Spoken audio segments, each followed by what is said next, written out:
Les séquences nostalgie pour refermer ce journal avec le 3e épisode de notre série Un lieu des histoires à Athènes, au nord du Bas-Rhin. Cette semaine, Anne-Laure Marie et Thierry Sitter nous replongent dans l'univers de notre jeunesse. Regardez plutôt.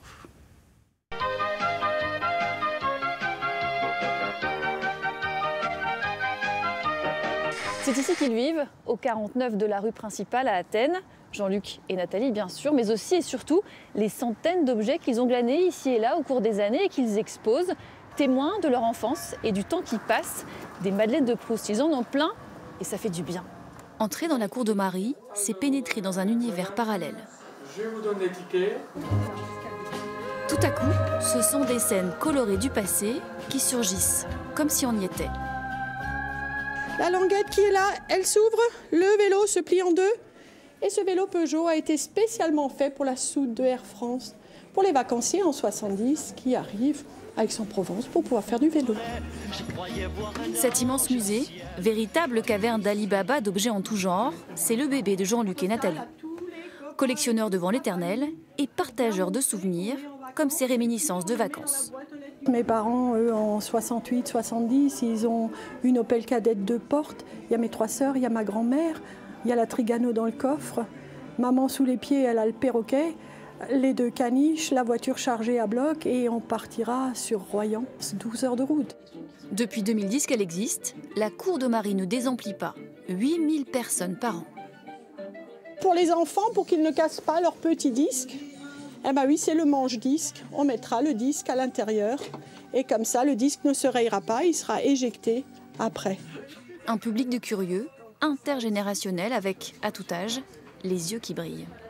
J'ai demandé à mamie qu'elle peut m'emmener à l'ancien temps parce que c'est très accueillant. Je trouve ça joli, coloré, au final c'est pas si différent de nos jours. C'est montrer aux filles, enfin aux petites filles, ce qu'était la vie et le matériel de l'époque. Parce que quand on voit un téléphone ou une télévision de l'époque, c'est pas le portable. Quand on voit le Minitel, c'est pas le net. Donc je pense que c'est intéressant pour elle aussi. Avec en plus de vrais trésors, l'un des vélos de Raymond Poulidor, et ici, la dernière acquisition de Jean-Luc, celui de Charlie Mottet. Mais comment ont-ils fait notre duo magique pour dénicher ce bric-à-brac? Ils se débrouillent sans le net. Au moment où on fixe un thématique, on est à fond dedans. On vit avec jour et nuit. Chaque seconde, on pense à ça. Et c'est là qu'on trouve, pas spécialement sur Google ou Le Bon Coin.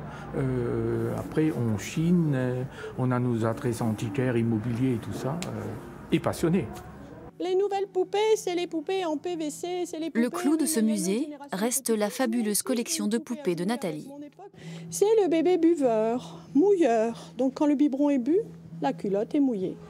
Plus de 3000 poupées fabriquées entre 1920 et 1974 et une histoire pour chacune. Il y a le coin repas et derrière, quand on descend la table, tu peux y aller avec elle, on peut descendre la table et on peut dormir.